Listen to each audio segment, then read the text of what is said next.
7일 금요 모임을 시작하도록 하겠습니다. 오늘 수가성 여인과 그 여인의 동네방네 뛰어가서 자기를 그렇게 멸시하고 죄인 취급했던 사람들에게 복음을 선포한 결과 그 모든 사람들이 이 여인의 말을 듣고 예수를 믿게 됐어요. 따라오게 됐어요. 이것이 황금시대라는 말입니다. 자, 오늘 요한복음 43강 제5장의 생명나라 건축, 그다음 건축을 위한 생명 공급에 있어서 7번째, 심으면 거두는 황금시대로. 좀 말이 조금 잘 쓰지 않는 말인데, 심으면 거두는 황금시대. 세상의 일반적인 농사나 경작하고는 조금 다른 의미죠. 일단 본문 말씀을 한번 읽겠습니다.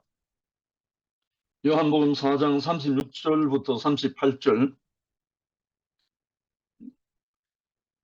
거두는 자가 이미 삭도 받고 영생에 이르는 열매를 모으나니 이는 뿌리는 자와 거두는 자가 함께 즐거워하게 하려 함이니라.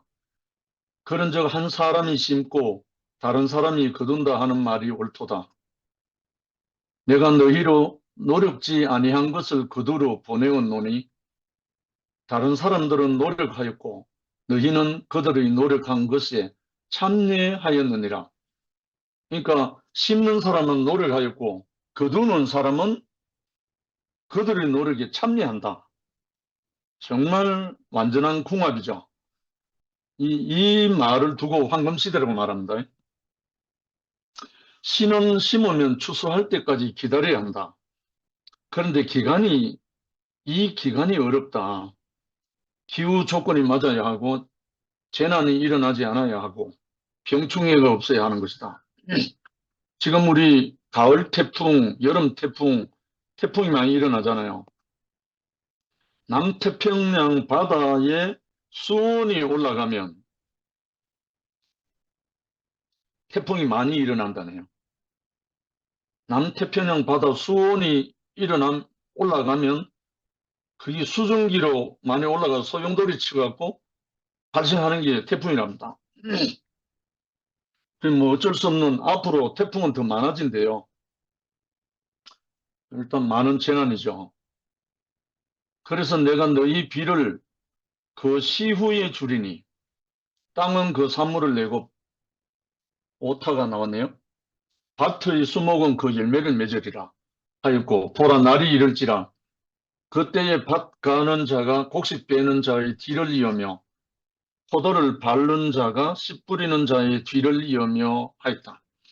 결국은 씨를 뿌리는 사람과 거두는 사람이 연이어서 연결되어서 작업을 이룬다는 이 말이죠. 씨 뿌리는 사람 따로 거두는 사람 따로 별개가 아니라 뿌리는 자와 거두는 자가 함께 참여한다는 거죠. 이것은 이스라엘에게 약속한 하나님의 시대, 즉 황금 시대를 말하는 것이다. 여기서 잠깐 제가 생각하면 울산의 연화당 용호 형님 부부가 원래 울산교회 황경련 장로님과 사업을 인수인계하는 그런 관계에서 만나져 갖고 이 복음을 들었거든요. 그래서 씨를 뿌리는 거는 황 장로가 했어요. 근데 이 씨 뿌려놓은 것을 경력하고 거두는 것은 제가 하게 된 거예요. 그러니까 결국은 뿌리는 자와 거두는 자가 하나인 거예요. 참여하는 거예요. 너무 이해가 쉽잖아요. 다 인류의 역사는 씨를 뿌려도 거두지 못하는 역사다. 아담에게 땅이 내게 가시덤불과 은근키를 낼 것이라 했고, 가인에게는 내가 밭을 갈아도 땅이 다시는 그 효력을 내게 주지 아니할 것이라 했다. 창세기에서 그렇게 말하고 있죠. 선악과를 먹고 난 다음에 사람에게 주어진 운명이죠. 은근키와 가시덤불을 낸다고. 은근키와 가시덤불 그 자체가 선악과니까 가인과 아벨은 신성한 일을 시작하였으나 살인을 저질렀으며, 가인과 아벨이 신성한 일, 제물을 드렸잖아요. 제단에 제물을 드리는 건 어찌 보면 신성한 일이라고 봤겠죠. 근데 그 결과가 가인이 아벨을 돌로 쳐 죽이는 살인이 나와버렸어요. 그래서 죽은 아벨 대신 셋을 주셨으나 또 그들이 또 네피림이 되어버렸어요. 그리고 노아 식구들은 방주에서 구원을 받았으나 그 후에 또 바벨을 건설해버린 거예요. 그러니까 온전하지 못한 거예요. 한마디로. 선악과로 말미암아 누룩이 퍼진 전 인생은 그 선악과가 완전히 제거되기 전에는 아무리 좋은 일을 해도 결과는 사망인 거예요. 사망. 심어도 거두지 못하거나 저주를 거둠으로써 악순환이 연속됐다. 물론 씨의 문제도 있지만 이런 일은 모두 심음과 거둠 사이의 문제 때문이다. 이런 일은 그 후의 역사 안에서도 계속되고 있다. 지금도 그렇다. 원시 부족 사회, 봉건 영주 시대, 시민사회, 도시상공인 시민사회, 자본주의, 공산주의, 오늘날 신자본주의로 이행은 지금 되고 있죠. 그러나 그때마다 모두 푸른 꿈을 약속하는 혁명으로 시작했습니다. 산업혁명, 공산혁명, 민주혁명, 혁명이 일어날 때는 희망을 품고 했거든, 여러 가지로. 하나같이 약주고 병존의 역사를 반복했다. 아담의 역사가 그렇다는 거죠. 시작은 다 그럴듯했지만 무엇을 심든지 그 결과는 비극적인 열매다. 그러니까 황금시대가 아니라는 말이에요. 좋은 씨를 잘 심었다 해도 열매를 얻으려면 유혹과 고난의 넉 달을 잘 넘겨야 한다. 지난주에 넉 달 나왔잖아요. 이것이 농사의 어려움이고 생명의 위기다. 자연 상태에서 생명은 그 유년기를 넘기기 어려운 것이다. 하물며 하나님이 되려고 하는 위치를 이탈한 인간이 만든 검증되지 않은 씨를 심은 경우에야 오죽하겠는가. 결과는 위치를 이탈한 사람에게서 나온 씨라는 말이잖아요. 그러니까 이거는 하나님 앞에 검증되지 않은 씨라는 말이잖아요. 위치를 이탈한 그 씨가 아무리 노력하고 애쓰고 다 해도 결과는 마찬가지라는 말이죠. 제가 이 세계에 오기 전에 성경과 기도와 봉사와 전도와 할 수 있는 건 다 해봤거든요. 마지막에는 금식기도까지. 아무리 해도 황금 시대가 안 오는 거예요. 하늘 평안이 없는 거예요. 왜냐하면 그 시간 위치 타는 시기 때문에,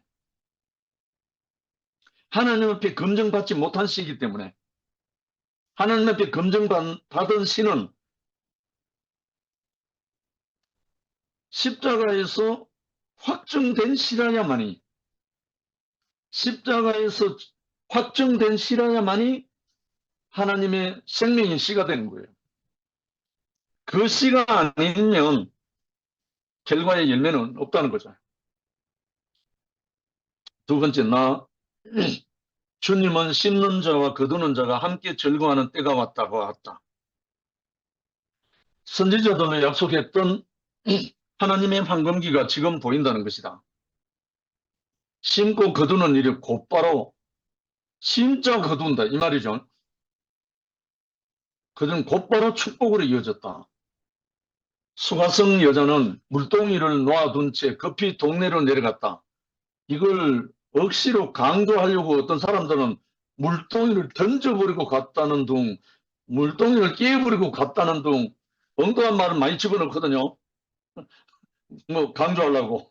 그러나 그렇지 않습니다. 무슨 여인이 물동이를 깨고 던지고 하겠습니까? 여자는 물동이를 놓아두고 그 자리에 두고 자기는 동네로 내려갔다는 거예요. 왜? 새로운 생수를 만났기 때문에. 사람들은 그녀의 말을 듣고 곧바로 예수를 믿었다.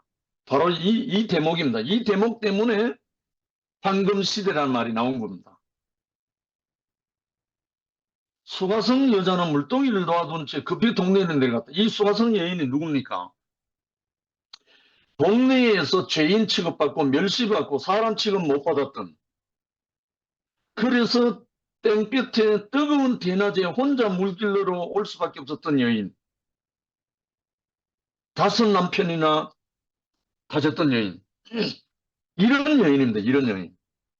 이런 여인이 무슨 연고로 그 물동이, 자기의 모든 것이 모든 것인 그 물동이를 놓아두고 동네로 뛰어갔느냐고요.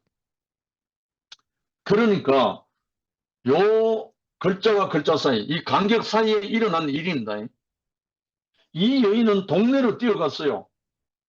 그래서 뭐라고 했는지는 모르지만 나의 행한 모든 일을 아는 이를 만났다. 이가 그리스도가 아니냐 하면서 증거를 했어요. 이 사람을 만나보라고.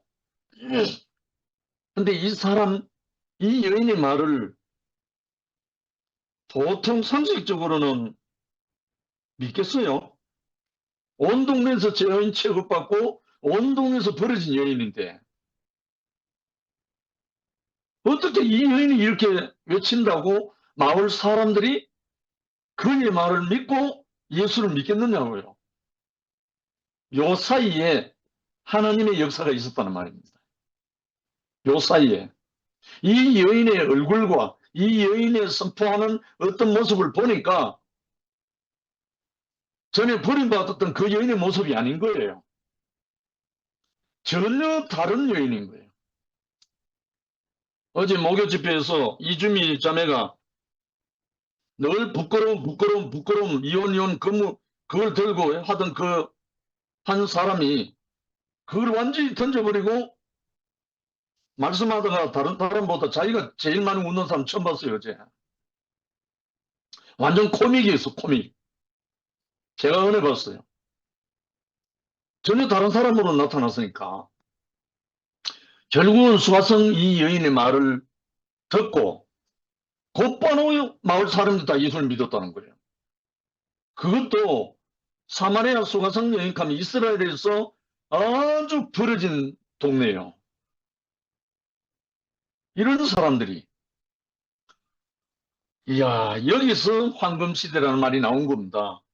재난의 위험이 없이 곧바로 추수됐다. 유혹과 많은 환란과 이런 게 들이닥치기 전에, 그런 것이 들어오기 전에 바로 추수되어 버렸다 이거예요. 이게 황금시대의 추수입니다. 제가 어제가 아래입니다. 갑자기 회사에서 급히 SOS를 날려와가지고 제가 본사에 달려갔잖아요. 저는 본사에서 불러주기만 하면 룰루랄라 노래하면서 달려가잖아요. 알죠? 연화당이 있잖아요. 연화당. 본사에서 연화당까지 가는 기간에 그 길목에 황금들판이 펼쳐집니다. 대구 시내 바닥만 뱅뱅뱅뱅 돌던 저에게 코에 바람도 넣고 연화당에 오매불만 기다리는 부부가 기다리고 있고, 그 황금들판이 펼쳐져 있는 그 길을 달리는데요. 이야, 정말 황금시대, 황금들판. 이것은 황금시대의 징조였다. 이렇게 말하잖아요. 그래서 그 후에 뭐 스토리는 성경에 안 나타나지만 이 여인의 변화된 모습과 이 여인의 새로운 그 여인의 모습을 본 마을 사람들이 이 여인의 말을 듣고 예수에게로 와서 예수의 말씀을 듣고 예수를 믿고 따르게 됐다는 거예요. 이것을 황금시대의 징조다란 말이에요. 아마 예루살렘에 갔으면 그렇게 될까요? 예루살렘에 올라가면 십자가가 기다리고 있죠. 그래서 아담은 산혼으로서 하나님의 동산에서 선택의 기회 안에 있었다. 동시에 그 기회는 넉 달이라는 기간이었기 때문에 유혹을 받을 기회이기도 했다. 그러나 예수는 죽은 자 가운데서 다시 살아나 생명 주는 영이 되셨다. 이제 이후부터 이제 중요한 말이 나오네요. 예수는 검증을 거친 인간으로서 죽고, 이 검증이 나온다. 예수는 검증을 거친 인간으로서도 죽고, 선택의 여지가 없는 사람으로 죽음으로써 넉 달이라는 그 시험의 때를 없애버렸다. 넉 달이란 말은 선택의 기회가 있는 사람에게 해당될 뿐이다. 선택의 여유가 있는 사람에게 해당된다는 거예요. 넉 달이란 말은. 아담과 하와에게 선택의 조건이 없었다면 생명과 선악과 둘 중에 선택해서 선악과를 먹은 거잖아요.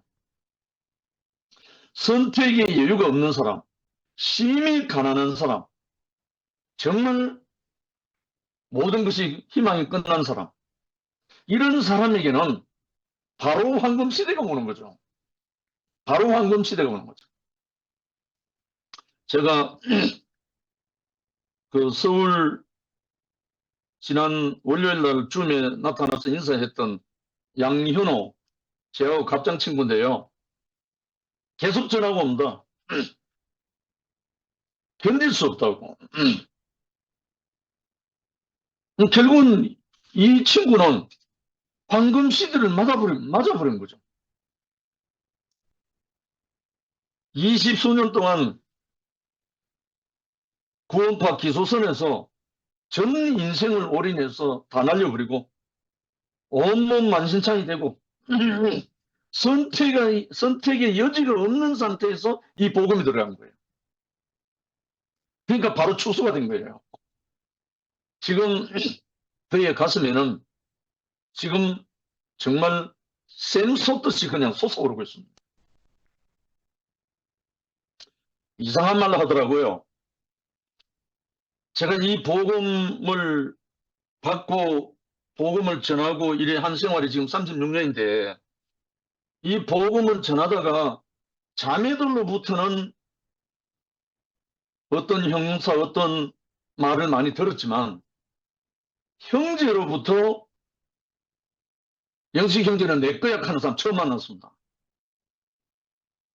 이야, 물론 청송에 한준이도 있고 임실에 양순이도 있고 형제들 많이 있어요. 아버지 하고 다 했지만 아니 갑장 친구인 이 친구가 통화하다가 너무나 북받쳐갖고 영식 형제는 이제 내 거야. 안 뺏길 거야. 아이고 웃어가지고 그 말을 듣는데요. 이야, 하나님이 이 형제에게 은혜를 쏟아부으셨구나. 축복을 완전히 쏟아부으셨구나. 왜냐하면 하나님은 침노하는 자의 하나님이잖아요.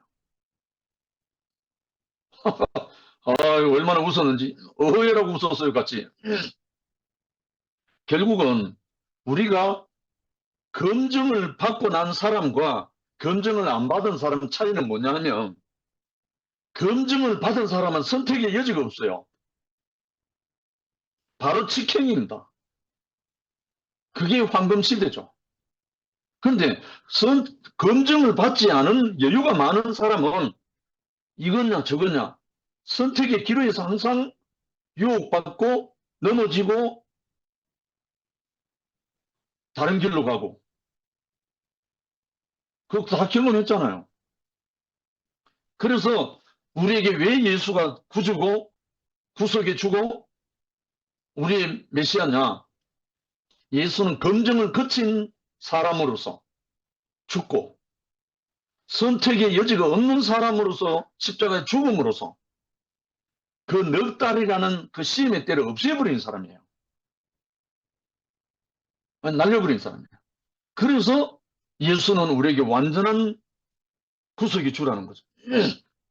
예수, 그는 선택할 기회를 가진 사람이 아니라 이미 선택된 사람이다. 할렐루야.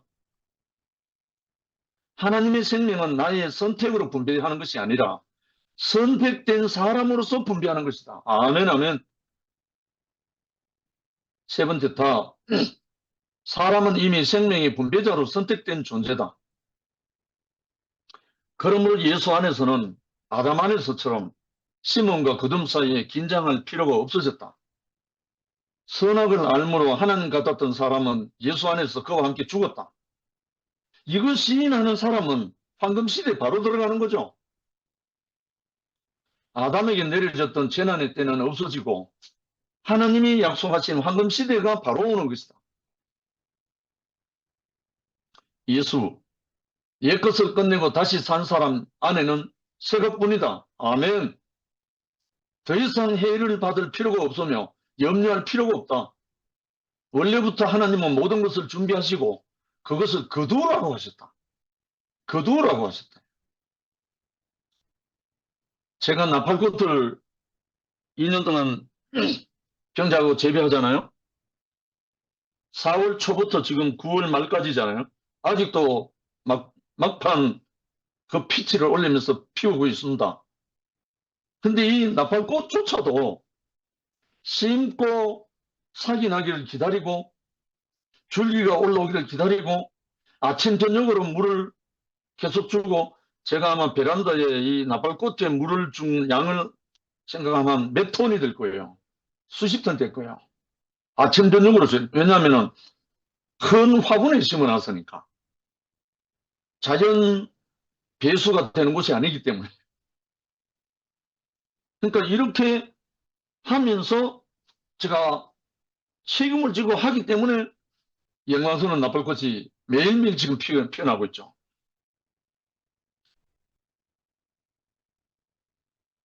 그런데 원래부터 하나님은 모든 것을 준비하시고 그것을 거두라고 하셨다. 그런데도 인간은 늘 다른 것을 찾는다. 왜? 선택의 여지가 있었기 때문에.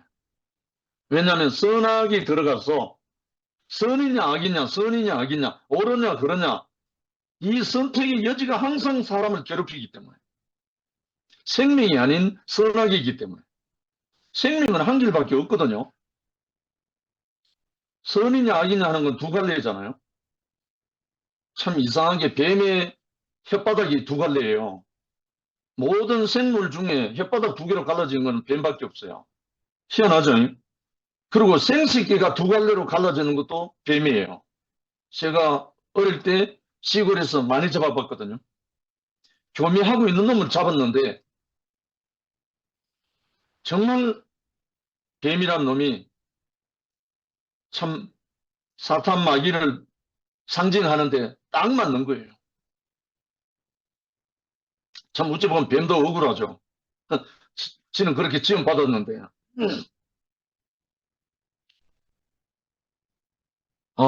그러나 주님은 내가 너희를 수고하지 않는 것을 그두로 보내려노라 했다. 수고하지 않은 것을. 이것은 한 사람이 심고 다른 사람이 거둔다는 말을 적용한 것이다. 제일 처음에 연화당에 용호 형님, 연화 누님 제 의도도 없고 사전에 약속도 없었고 아무런 그게 없었어요. 근데 제가 여름만 되면 이 심어띠 때문에 갈라지기 전에 제가 여름만 되면 여름 휴가를 이효용 사도가 있는 전주교회에 3박 4일 아니면 4박 5일 늘 갔었어요. 마침 그때 호남 지역의 연합 집회가 하동에서 있었어요. 그 하동에 집회에 갔다가 만난 사람이 연하 누나예요. 용호 형이고. 울산에서 만난 게 아니고 하동에서 만났어요. 거기서 만났는데 아무 말 나눈 게 없어요. 그냥 마치고 돌아오면서 교제한 것밖에 없어요. 근데 그때 마음이 흘렀어요. 눈이 맞았어요. 그리고 바로 뭐였냐면 코로나 팬데믹이 들어갔어요. 장장 3년 동안. 그래서 제가 그동안에 청송을 순회가고 인천을 순회가고 외관을 순회가고 늘 갔었거든요. 그런데 갑자기 코로나 팬데믹이 생기니까 교회에서 진행위원들이 제발 좀 다른 곳으로 가지 말라고 사정사정 하면서 길을 막았어요. 못 가도록. 그래서 어쩔 수 없이 다른 데는 못 가고 본사에 갔다가 거기서 한 30분 거리인 연화당을 찾아가는 거예요. 왜요? 하동에서 한번 만났기 때문에. 그래서 이 부부를 만나서 몇 년 동안 찾아갔는데 3년 동안 코로나 팬데믹 끝날 때까지 매주 월요일날 찾아갔습니다. 지나고 보니까요. 이거는 우리 생각으로는 상상을 할 수 없는 하나님의 탁월한 대책인 거예요. 이 3년 동안 매주 1년 52주잖아요. 그럼 3년이면 거의 150일, 150주잖아요. 이렇게 만나서 교통하고 하는 동안에 누나와 영호 형은 정말 황금 시대로 지켜간 거예요. 다른 거 끼어들 필요가 없는 거예요. 집중. 야, 지금 돌아보면요. 어제 아래도 형과 누나랑 그렇게 교통하고 이야기를 나눴지만 정말 어떻게 그렇게 하나님이 배려를 하셨는지 그렇게 인도했었는지 우리 용수가 예수가 그리 됩니까? 또 제가 회사에 가는 일이 없으면 그렇게 될 수 있나요? 이야, 정말 하나님이 하셨다고 밖에 볼 수가 없는 거예요. 저는 저와 연하당 형과 누나는 3년 코로나 팬데믹에 감사합니다. 너무너무 하나님께 감사한다고요. 그래서 거기서 제가 불렀던 노래가 여호와를 사랑하라는 노래입니다. 만율. 마음을 다하고 성품을 다하고 힘을 다하여 한 사람을 사랑하라.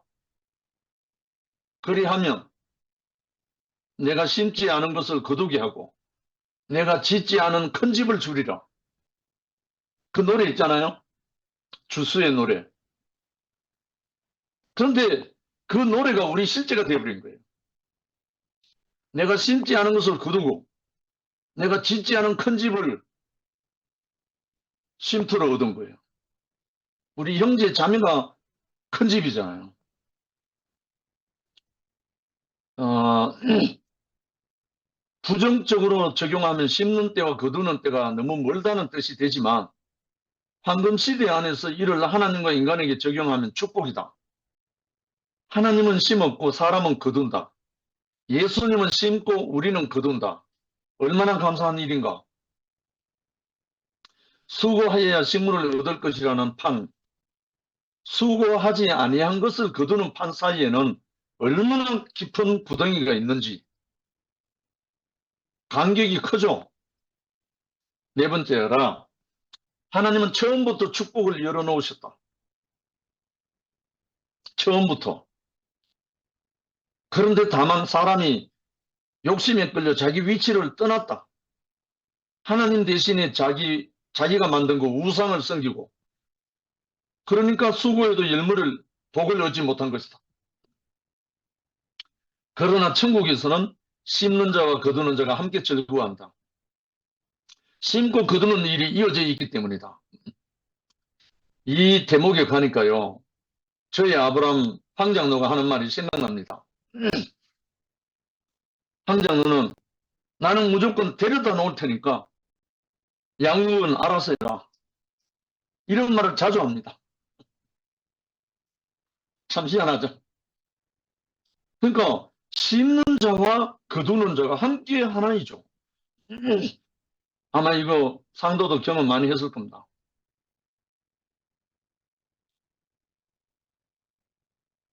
그러나 천국에서는 심는 자와 거두는 자가 함께 즐거워한다. 심고 거두는 일이 이어져 있기 때문에, 연결되어 있기 때문에. 하나님과 예수는 아버지와 아들로 하나였고, 예수와 우리들은 한 운명으로 지어졌다. 이어졌다. 관계. 관계에서 영생이 나오잖아요. 그러니까 함께 즐거워하는 것이다. 하나님과 사람이 이어질 때 서로는 모든 일에 함께 즐거워하게 된다. 단절되면 서로가 불만은 그 비판뿐이다. 불만, 비판. 마음이 흐르지 않을 때 그렇잖아요. 교회 안에서 우리가 다 보잖아요. 뭔가 부딪혔다는 말은 마음이 안 흐른다는 말이잖아요. 그러니까 단절되면 서로가 불만이고 비판한다. 하나님을 떠난 사람은 하나님이 하시는 일마다 불만이고 복음이 오히려 저주로 들린다. 신경질 내는 거죠. 무엇이나 자기가 하지 못하면 불평이고 자기가 하면 자고해진다. 이야, 참 희한합니다. 무엇이든지 자기가 하면 하지 못하면 불평이고 자기가 하면 자고해진다. 이게 가인이잖아요. 가인. 자기 욕심의 결과일 때문이다. 수고하지 않고 거두는 것을 함께 즐거워할 수가 없다. 복음은 내가 심었지만 다른 사람이 그 열매를 거두고 다른 사람이 심은 것을 내가 거두는 경우가 많다. 그때 서로가 기쁘다. 할렐루야. 참으로 그렇잖아요. 하나님 나라는 서로 연하여 있기 때문이다. 혼자서 되는 나라가 아니다. 심는 자가 있고 거두는 자가 있어서 서로 기뻐하는 나라다. 할렐루야. 마지막으로 하나님은 창조하셨고 우리는 산다. 너무 쉽습니다. 하나님은 창조하셨고 우리는 산다. 리브. 예수는 인격을 구속하셨고 완전 회복하셨고 예수는 하나님이 지으신 그 형상의 인격을 구속이란 말은 회복이거든요. 회복하셨고 우리는 그 인격을 누린다. 인생은 원래 하나님이 준비하심을 누리도록 창조됐다. 이것을 모르면 모든 것을 잃고 알면 모든 것을 얻는 것이다. 그래서 영생은 유일하신 참 하나님과 그의 보내신 자 예수 그리스도를 아는 것이다. 아는 것이다. 이 예수의 사역, 이 예수의 운명을 알면 모든 것을 얻는 것이다. 하나님은 자신의 안식일을 거룩하게 지키라 하셨다. 다른 말 참여하라는 것이다. 하나님의 안식에 참여해라. 그의 안식에 참여하는 것은 모든 계명 중에 가장 중요한 것이다. 가장 어떤이란 말이죠. 안식일을 기억하여 거룩히 지키라. 이게 사람에게 주신 축복 중에 최고의 축복이라는 거죠. 그는 모든 것을 준비하시고 안식하셨다. 계획하신 모든 일이 다 이루어졌으므로 안식하시고 그날을 복주어 거룩하게 하셨다고 했다. 이 안식에 참여하는 것은 심는 자와 거두는 자가 함께 즐거워하는 것이다. 이것이 참만족, 곧 행복이다. 내가 너희로 노력하지 아니한 것을 거두러 보내노니 다른 사람들은 노력하였고 너희는 그들이 노력한 것에 참여하느니라. 노력하지 않은 것을 거두면서 감사하지 않을 수 있는가? 정말 저는요. 시간만 허락된다면 연화장에 늘 달려가고 싶은 거예요. 가기만 하면 엄청 소리 거두니까요. 생명 연애 엄청 소리 거둬요. 두 분을 통해 갖고. 또 육적으로도 텃밭에 심어놓은 것을 갈 때마다 늘 하나씩 챙겨요. 줘요 또. 노력하지 않은 것을 거두어 쓰면서 자고할 수 있는가? 천만의 말씀이죠. 내가 노력하지 않고 거뒀는데 자고 할 수 없잖아요. 은혜 안에서 넉넉하지 않는가? 참으로 아멘. 그래서 5가지 구호를 붙여놨습니다. 하나님의 창조에 참여하자. 예수님의 구속에 참여하자. 사도들의 증거에 참여하자. 형제들의 승리에 참여하자. 교회의 영광에 참여하자. 결국 내가 뭘 하자는 게 아니고 무엇에 참여하자는 거예요. 참여. 얼마나 쉽고 영광스러운 일입니까? 그래서 예수님이 성천하기 전에 제자들에게 남긴 말 있잖아요. 마태복음 28장 18절로 20절. 하늘과 땅의 모든 권세를 내게 주셨으니 그러므로 너희는 가서 모든 족속으로 제자를 삼아 아버지와 아들과 성령의 이름을 세례를 주고 내가 너희에게 분부한 모든 것을 가르쳐 지키게 하라. 볼지어다 세상 끝날까지 내가 너희와 항상 함께 있으리라. 이 말씀을 한 게 이렇게 거두라는 거예요. 거두라는 거예요. 모든 족속에게로 가서 거두라는 거예요. 거두라는 거예요. 아, 정말 이렇게 복된 세계. 비록 교회에 뛰어드는 이런 기회로 인해서 우리에게 온전한 황금 시대를